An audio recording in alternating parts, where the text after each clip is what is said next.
Stark, Main & Co are a UK award-winning firm of chartered tax advisors and accountants committed to offering high-quality tax and business advisory services. With a committed and professional team, we have the focus and drive to help you change the numbers which are important to you. We are proud of the difference we can make together. Let's begin with Gala, because they created a little bit of history yesterday by winning for the first time in 61 years at Aberdeen. It was a long wait, but when Aberdeen scored a late try to take the lead 25-23, it looked as if the Maroons would need to wait even longer. But Lee Miller put over a drop goal with the last kick of the match, and the 4 points were secure. Peter Palapoy, Ewan Dodds and Callum McIntosh scored Gala's 3 tries, with Miller also kicking 2 penalties and a conversion for a win, 26-25. We hear from Gala head coach George Graham. Good result for us. I think we came up here and it was always going to be a tough match, but we managed to be played well in the first half. We scored 2 tries or 3 tries, I think it was. And in the second half we had the wind against the back and we didn't really capitalise as much as we can. We managed to keep them at bay, but then they scored a try just with about 4 or 5 minutes to go. But they missed the conversion, which left them only 2 points in front of us. And then we managed to just keep working away. We looked after the ball, and then Lee Miller finally decided he was going to sit in the pocket. Ball came back to him, and he just chipped it over for the drop goal, which as soon as it went over, the referee blew the whistle. A great result. Gala move up to third in the Premiership table, but Melrose are still second after they won, also on the road at Raeburn Place. They beat Edinburgh Accies 22-12, twice coming from behind to take the match with a 3-try haul, courtesy of Nick McGrath, Grant Runciman and Fraser Thompson. Andrew Skeen converted 2 of them and scored a penalty. In other Premiership games, Ayr thumped Stirling County 39-17 after trailing 17-13 at the break. And they've got a 4-point lead in the table. In the other games, Curry beat Boroughmuir 37-32 at Megatland, and Heriots held on to the Bill McLaren Shield with their first defence of it at home to Dundee, 40 points to 25. Into the National League, and Selkirk made it 4 close wins out of 4 with a victory at Hillhead Jordan Hill. They lapped up a 4-try bonus as well. Darren Clapperton, Gordon Patterson, Angus Duckett and Matt Kissick all got tries, with Mike McVie converting 3 of them. They've now got 18 points, one behind Glasgow Hawks, who beat Hamilton on the road 37-25. Selkirk skipper Gavin Craig. I thought it started very slowly. The wind was against ourselves in the first half, picked up in the second half, and the lineouts worked superb all game.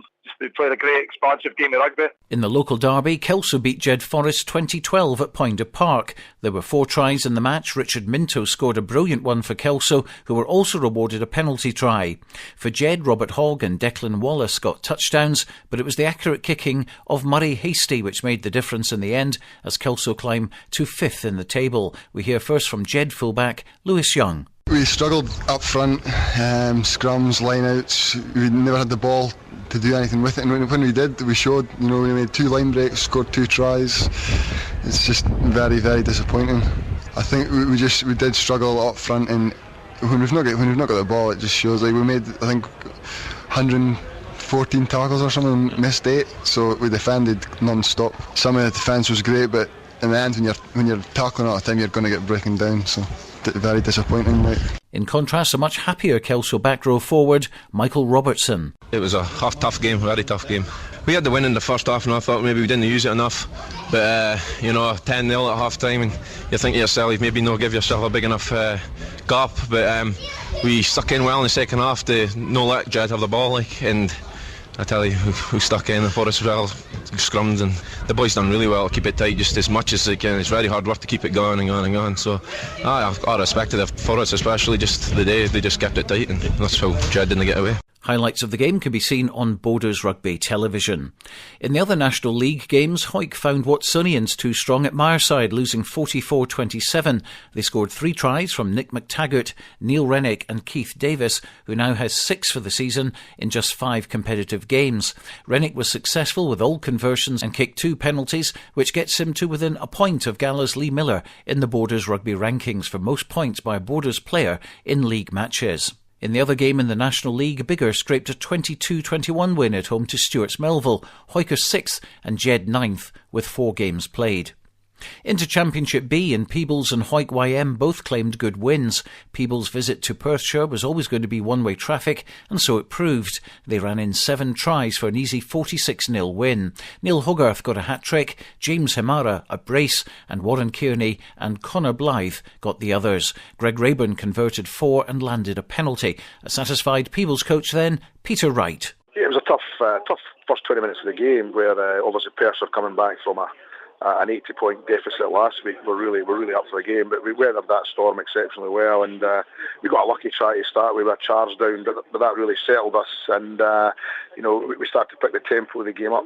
Dominated the scrums, which obviously gave us a massive platform. We just steadily took the game by the scruff of the neck, scoring 2 or 3 tries, and then we eventually got our bonus point try just before the half. Just to look at the crash it up, and a little bit of width on the ball, and our wingers and all told, I think, scored about 5 tries between them, so it kind of tells you the game we played. Second half, it was just much the same in the second. We just kept the tempo up, kept the pace going, and Perth are fair dues to them. They actually defended pretty well in the second half, but we ended up with scoring a couple more tries, and I think pleasingly it was just getting a try right at the very end of the game, where 82nd, 83rd minute, we went for our own half, in fact under our own post the whole length of the pitch, and scored under their post, so that was a good pleasing day at the office, I suppose.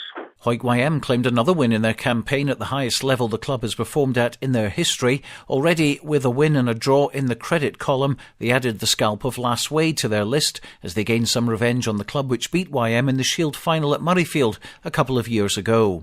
3 first-half tries into the gale gave them a 15-0 cushion at the break, and they went on to claim their 4th bonus try for a 22-12 win. Ross Armstrong, Ryan Hogg, Craig Robson and Alistair Turnbull were the try scorers, with Armstrong kicking a conversion. YM boss, Jamie McFarlane. Obviously, we're highly delighted to get the bonus point win. Last week were always going to be difficult opposition, but I thought we dominated the first half up front especially. We were dominant at the set piece.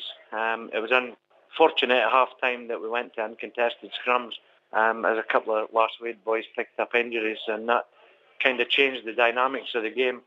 However, we got the bonus point win, and we're excited and thrilled to move on next week with 12 league points in the bag. However, Fife and Musselburgh still lead the way with 4 wins out of 4, but Peebles are 3rd and Hawick YM 4th, and their private tussle to claim the Borders' 7th ranked team spot at the end of the season is currently going the way of the men from the Guides. In the East Leagues, there were local wins for Duns, Earlston and St Boswells yesterday, with the Hawick Derby game on Friday night going the way of Hawick Lindeen, who beat the Quins 18-6 at Mansfield Park in front of a crowd well over 500. And you can watch highlights of that game now on Borders Rugby TV. The local East League results then: East 1, Duns 29, North Berwick 10, Livingston 48, Langham 19, Linlithgow 31, Berwick 10. Duns are 6th in the table, with Berwick and Langham both at the bottom, with no points between them. East 2, Lismore 15, Earlston 37, and Trinity Accies against Gala YM, that game was postponed. Hawick Quins are 2nd despite their home defeat to Lindeen, who climbed to 4th, with Gala YM 9th with a game in hand. East 3, Royal Dick Veterinary College 0, St Boswells 73, and Walkerburn 14, Murray House 36. Good to see St Boswells sitting proudly at the top of the table with 3 wins out of 3. Them and Inverleith are dominating the league at the moment, and we look forward to September the 29th when the 2 meet at Jenny Moore's Road in St Boswells for a bit of a showdown. Walkerburn are one of 4 clubs still without a win, and they're in 7th. Next week, Gala host Boroughmuir, and Melrose are at home to Ayr in the Premiership in what is the big game of the day. Unbeaten Ayr looking to come down to the Borders and take a second scalp in the space of a fortnight.